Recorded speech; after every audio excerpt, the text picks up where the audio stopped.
Welcome back to Pixel Perfect Marathon 1.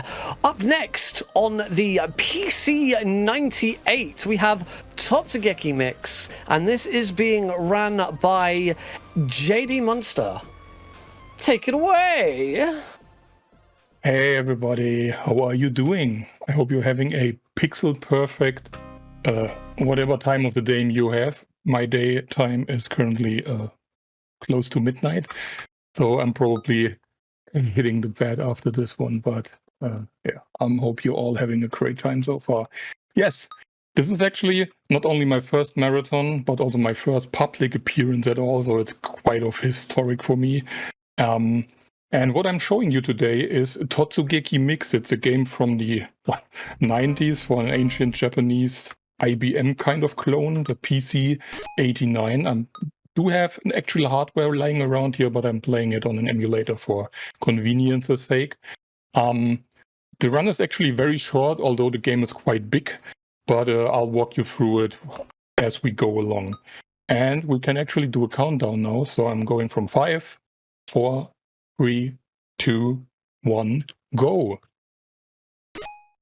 Okay. And I already messed up. Let's try again. I selected the wrong stage, sorry. But for that, you actually get to see the nice loud intro from C-Lab, which is actually the company that made the game. And it's actually C-Lab's second game, the first one being Rusty, which is also very famous. So just ignore everything that just happened. And we're going again. Okay, first stage. The game actually has 10 stages in total, but we're only going to see 3 or 4 of them.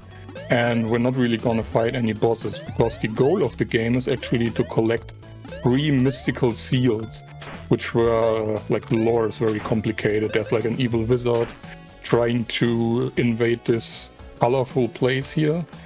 And for that, like, he's trying to take over a castle, and there's a fairy and a princess and lots of weird stuff. But anyway, we are collecting those 3 seals to get back into the castle and kick his behind. And for that, we don't need to fight any bosses. Actually, we just need to... Oh god, I missed that jump. And I took too much damage. Don't hit me. Yeah, for that, we are just having a little bit of fun here. Don't die. Ooh, whoa, close one. That's the first seal. And now we're gonna commit some strategic suicide.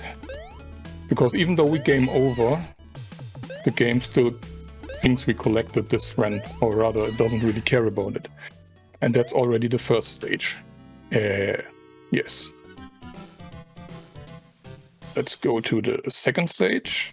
You see now we have a green symbol. The symbols are all green in the stages, but actually different colors on the overworld. Very nice. Yeah. And like I mentioned, this is actually a very old game, Japanese exclusive. And I'm actually relatively new to this whole speedrunning stuff. It's quite exciting. I've been watching GDQ and all of this for like ages.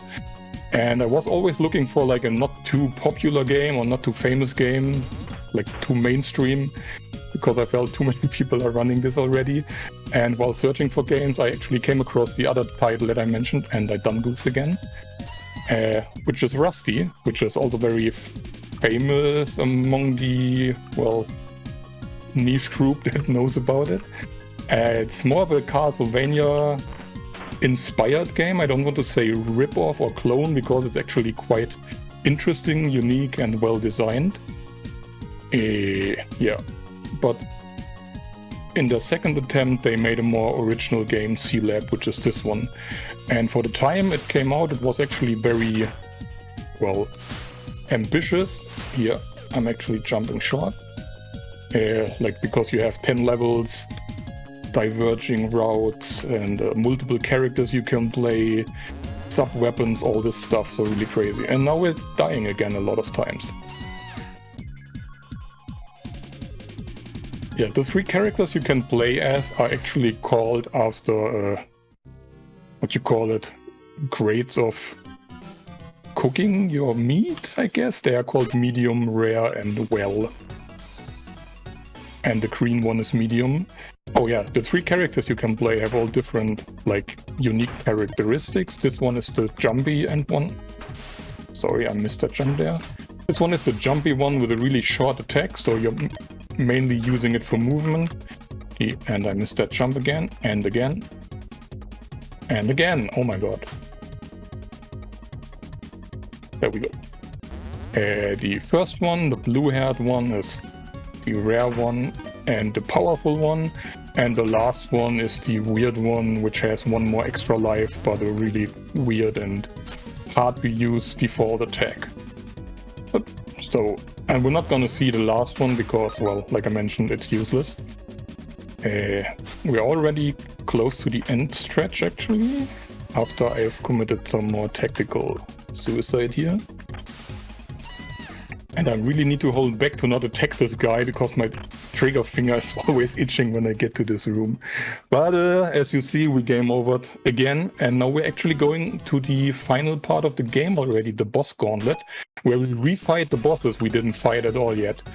And let's hope that the first guy gives us a good RNG. He can misbehave a little bit, and he didn't. Normally he can stop, and he didn't stop for a second time. So this is really, really, oh my god, calm down, bad luck. But I mean, we are in a marathon, right? So he gave us a invincibility power up, which we're gonna heavily use on this friend here if he doesn't kill me. Oh my god. This actually has 2 phases, and well, I might as well try again. Now let's give it a go. The good thing is, even if you die or game over, I mean, game over is actually a mechanic of the game, so even if you game over, it's not that bad, because, well, you can just redo everything from where you left off. And this guy actually is a little bit... No. There we go. Well, we got 0 lives, but we got the intended sub-weapon and MP left for this friend here, which is, well, kind of Bubble Knight. There we go. Oh, it's a bit clutch here, but I'll try to push through. And like I said, those bosses are all bosses you normally face in-game, like in the levels, which we all ignored. This guy also has 2 phases, but is quite tame.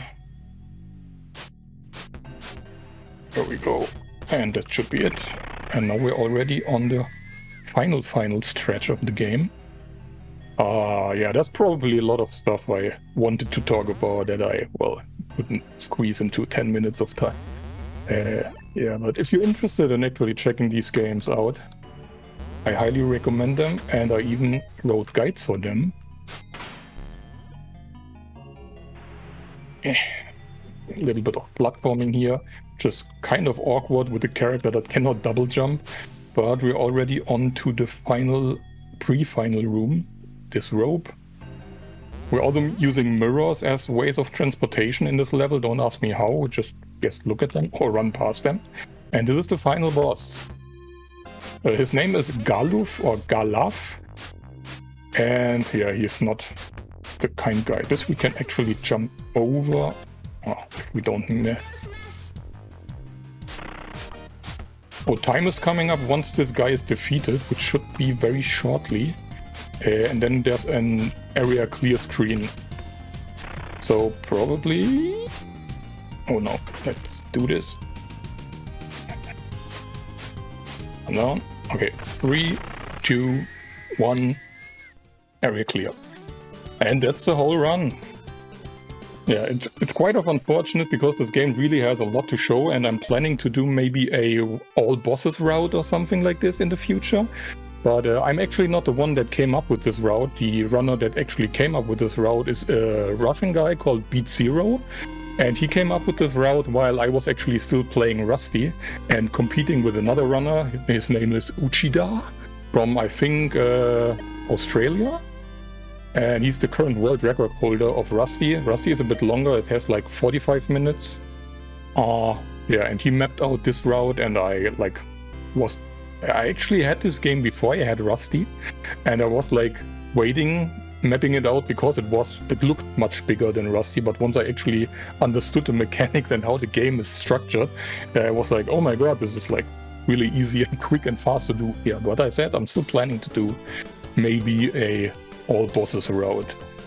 Yeah, And I actually own those 2 games in physical copy as well. They are actually really hard to come by, so it's a little bit of a brag there, but yeah, cool stuff. Anyhow, like I said, shout out to Beat Zero and Uchida and also all my friends, co-workers and family who has been watching. And of course my wife, who's very supportive of my crazy gaming hobbies. That's it already from my side. So hope you enjoyed it. Hope you have a nice second day of Pixel Perfect. I think I'm not the last runner today. There's one more and then we're going on to day 2. So thank you everybody and stay hydrated. Thank you very much, jdmnstr. Yeah, please stick around. We've got a few more runs yet this evening. Coming up shortly, we are going to have Metal Glen Solid jumping on to give us a run of Metroid Dread. Before then, we're going to go to a quick intermission. So thank you, jdmnstr, and see you all very, very shortly.